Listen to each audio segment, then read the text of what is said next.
Et salut à tous, j'espère que vous allez bien. Alors, les annonces officielles autour des RTX 4000 Super sont enfin là. Le prix des cartes, les dates, tout ça, on fait le point juste après la suite sponsor. Allons-y, c'est parti. Vous avez acheté ou monté un nouveau PC, vous avez besoin d'une clé Windows ou de la dernière version d'Office, alors n'hésitez pas à profiter des offres de chez Godil24. Avec par exemple 50% de réduction sur les clés Windows avec le code de la chaîne VCG50. Et si vous cherchez la dernière version d'Office ou un bundle Windows plus Office, vous pouvez avoir 62% de réduction grâce au code VCG62.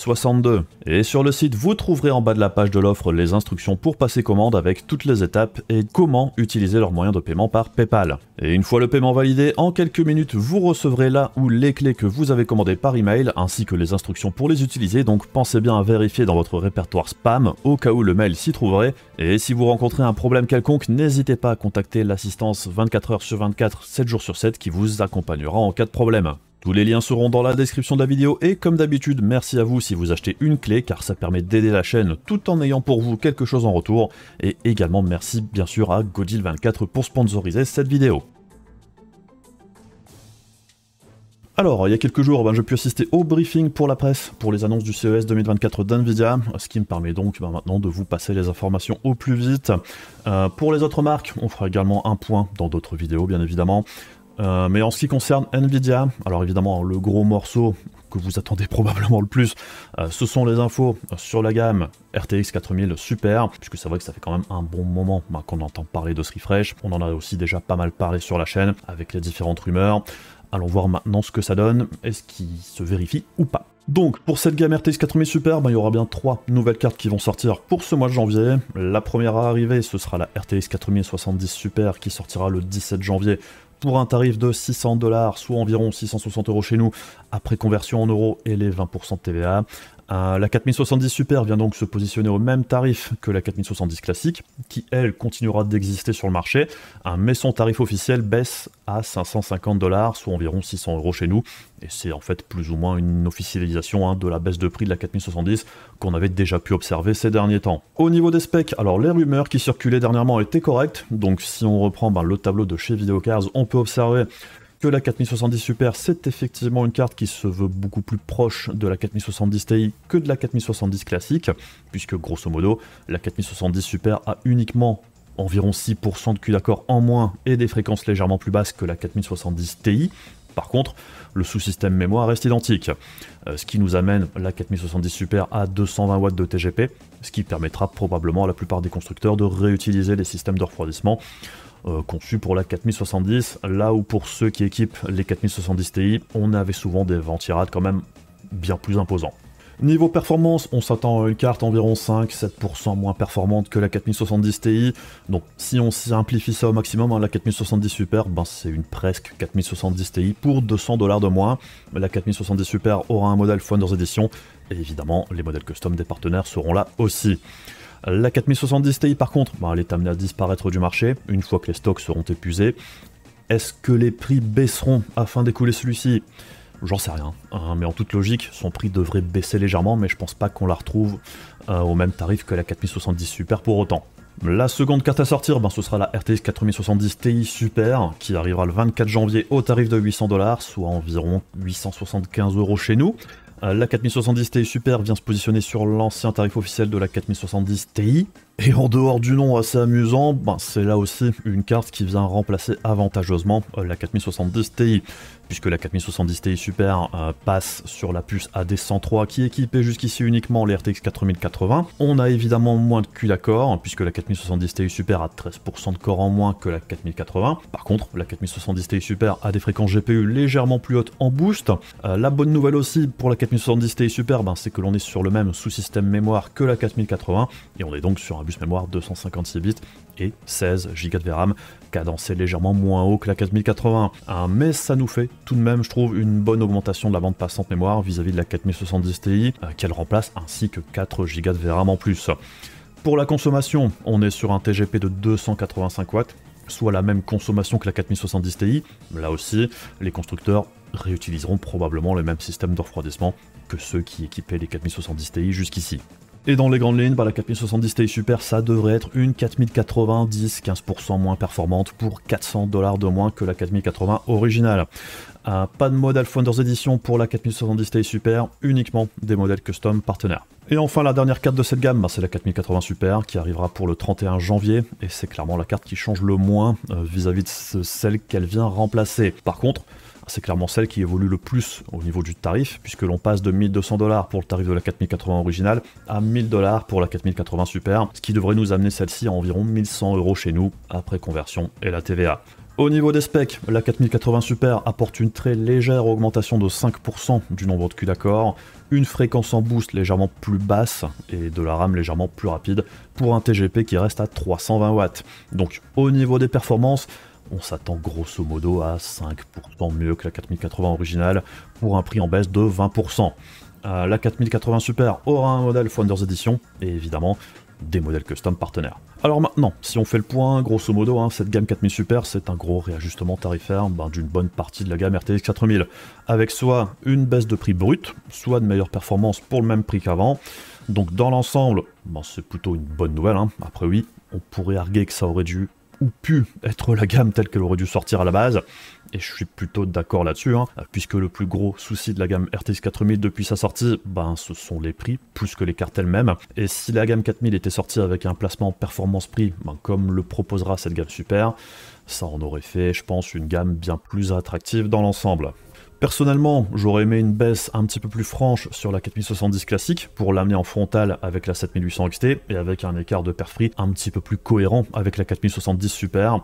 Mais bon, faut aussi se rappeler que la gamme Super, c'est un moyen de faire baisser les prix sans trop dévaluer les tarifs de la gamme originale, on va dire. Et dans l'ensemble, le parallèle que je fais depuis bien longtemps entre les RTX 4000 et RTX 2000, c'est vrai ici ça se concrétise complètement, puisqu'on est clairement sur un schéma très similaire entre ces deux générations de cartes là, à savoir une nouvelle génération qui arrive en fin de boom de minage de crypto-monnaie, minage qui crée un stock important de cartes d'ancienne génération à écouler, tout en lançant la nouvelle en parallèle. Avec en plus ici des coûts de fabrication bien plus élevés que sur la génération précédente, et chez nous, un taux euro-dollar particulièrement défavorable, ce qui nous a amené sur des tarifs très très élevés pour cette nouvelle génération, et pas mal de frustration auprès des joueurs, ce qui est totalement normal. Puisqu'au final, on s'est retrouvé avec une génération avec un ratio performance-prix quasiment linéaire pour les deux marques en réalité, vis-à-vis de la génération précédente, avec le gros du marketing porté sur de nouvelles features qui demandent quand même à être améliorées et à être implémentées dans les jeux, ce qui est un plus, mais c'est pas ce que les joueurs attendent uniquement d'une nouvelle génération de cartes graphiques. Les features en plus sont toujours bienvenues, mais on attend surtout une évolution du performance-prix quand il y a une nouvelle génération de cartes graphiques qui arrive. Et maintenant que le stock de RTX 3000 est quasiment écoulé en dehors de quelques références sur l'entrée de gamme, que les coûts de production sont légèrement à la baisse, sur un process aussi un petit peu plus mûr, permettant sûrement un petit peu moins de rebut aussi, ça nous amène sur ce réajustement tarifaire aujourd'hui. Et tout comme pour l'RTX 2000 qui avait vu apparaître la gamme Super pour la première fois, ici pour l'RTX 4000 c'est pareil, le but c'est de faire baisser les prix, accompagné d'un lancement de nouvelles références, de nouveaux tests, un nouveau push marketing pour communiquer sur le sujet. La génération est également sur le marché depuis environ un an, la concurrence est aussi assez présente et mettait à mal quand même certaines références, particulièrement la 4080 qui était vraiment très mal placée, la 4070 Ti ça devenait compliqué aussi, donc clairement pour moi il fallait que ce réajustement tarifaire arrive à un moment ou à un autre, même si rien n'empêchait non plus Nvidia de laisser la gamme telle qu'elle. Mais bon, s'il y a un réajustement tarifaire maintenant, c'est que les ventes n'étaient probablement pas assez bonnes sur certains segments qu'il ne fallait pas non plus totalement laisser à la concurrence. Par contre, pas de changement à prévoir pour la RTX 4090, vu que la demande autour de celle-ci dans certains domaines est toujours très élevée, et comme ça reste la carte la plus performante pour le gaming, Nvidia n'a pas vraiment intérêt à faire baisser son tarif, ou de sortir une 4090 Super ou TI, vu qu'elle n'a pas vraiment de concurrence directe. J'aurais vraiment aimé une plus grande baisse pour la 4070, voire une 4060 Super, ou un geste sur l'entrée de gamme qui est vraiment en besoin, je trouve, de produits plus attractifs sous les 400 €, mais j'ai peu d'espoir que ce soit le cas avant la future génération ou une bataille un petit peu plus forte sur les tarifs, si AMD se montre un petit peu plus agressif lui aussi. Alors après évidemment, même si le réajustement tarifaire est plutôt bienvenu, ça reste des produits sur des gammes quand même relativement coûteuses, qui resteront quoi qu'il arrive hors de portée pour une bonne partie des joueurs. Mais pour ceux qui en ont les moyens et qui cherchent des cartes sur ce segment-là, sur ce type de produit, on en a plus qu'avant pour son argent, et ça c'est toujours une bonne chose, ça va dans le bon sens. Alors je suis quand même assez curieux de voir comment la concurrence va réagir justement, si c'est pas déjà fait en fait, vu que j'enregistre la vidéo avant la présentation d'AMD au CES, mais clairement je pense que certaines cartes chez AMD auront besoin de baisser de tarif pour rester concurrentielles face à la gamme 4000 Super. Donc que vous soyez fan d'une marque ou d'une autre, je dirais que la sortie de cette nouvelle gamme Super est une bonne nouvelle, car si elle n'était pas là, AMD n'aurait pas de raison de baisser ses prix. Il n'y a pas de gentille marque sur le marché du hardware, je rappelle. AMD est moins cher parce qu'ils n'ont pas le choix. Donc si Nvidia baisse ses prix, généralement AMD va suivre également. Et là, je pense qu'ils vont devoir réagir. Alors reste encore à voir les stocks et la disponibilité à la sortie, et aussi de vérifier les performances en pratique. Et comme d'habitude, j'essaierai de produire les tests le plus rapidement possible, puisque même si on sait plus ou moins à quoi s'attendre en réalité, parfois, en voyant le résultat dans les jeux, certains modèles se démarquent un petit peu plus que d'autres malgré tout.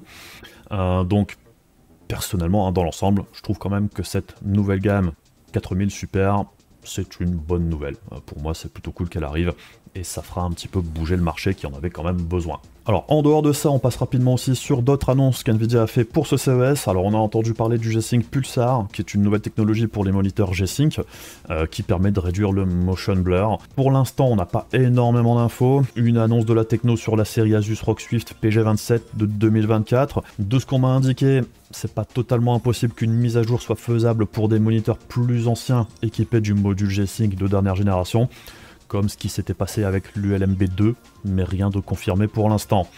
On a aussi eu des informations pour le GeForce Now. Nvidia va rajouter un Day Pass qui permet en gros de tester le GeForce Now Ultimate sans avoir besoin de s'abonner pour un mois entier, ou pour ceux qui pourraient avoir un besoin très ponctuel pour le service. Ça sera pas gratuit, là aussi on connaît pas encore les tarifs pour l'instant. On a aussi eu des annonces du côté du RTX Remix, la techno qui permet aux modeurs de modifier les jeux assez anciens et de modifier les graphismes en profondeur sans avoir besoin de toucher directement au moteur des jeux, qui va passer en open beta à partir du 22 janvier. Donc ça ouvrira l'outil à plus de monde sur la scène modding, et on verra peut-être arriver plus de projets, ce qui est une plutôt bonne chose. Le RTX Remix, j'ai toujours trouvé que c'était une techno très intéressante. Après, on attend de le voir dans plus de jeux. Alors, côté streaming, Nvidia est en partenariat avec Twitch pour permettre aux streamers de lancer plusieurs types d'encodage différents vers Twitch, pour ceux qui n'ont pas accès au transcoding par exemple, ou qui veulent peut-être régler plus finement les différents flux. Les GeForce pourront donc maintenant envoyer jusque 5 flux simultanés différents sur Twitch, avec des réglages différents, qui peut être intéressant pour certaines personnes. Et puis, pour le gaming, je pense qu'on a fait un petit peu le tour. Alors après, évidemment, Nvidia fait des annonces du côté intelligence artificielle, particulièrement avec le développement de Ace, l'outil pour avoir des PNJ avec intelligence artificielle qui continue, et à chaque fois qu'on le voit, il y a des nouveautés qui apparaissent dans le projet, donc c'est intéressant, mais on attend surtout de voir ce que ça pourrait donner dans un projet commercial, l'impact sur les performances, comment ça fonctionne, est-ce que c'est vraiment intéressant d'avoir ce type de PNJ assisté par intelligence artificielle dans les jeux. Il y a encore pas mal de questions sur ce sujet-là, mais c'est vrai que c'est intéressant du point de vue concept. On peut voir que ça pourrait apporter des trucs en plus quand même. Et puis, voilà, je pense qu'on a fait un petit peu le tour pour aujourd'hui. Comme d'habitude, si vous voulez soutenir la chaîne, les trucs pénibles de YouTube, si vous voulez me soutenir un petit peu plus directement, il y a la page Ko-fi qui m'aide vraiment énormément. Et puis sinon, on se retrouve très rapidement pour d'autres vidéos. Je vous fais des bisous, je vous dis à la prochaine. Salut!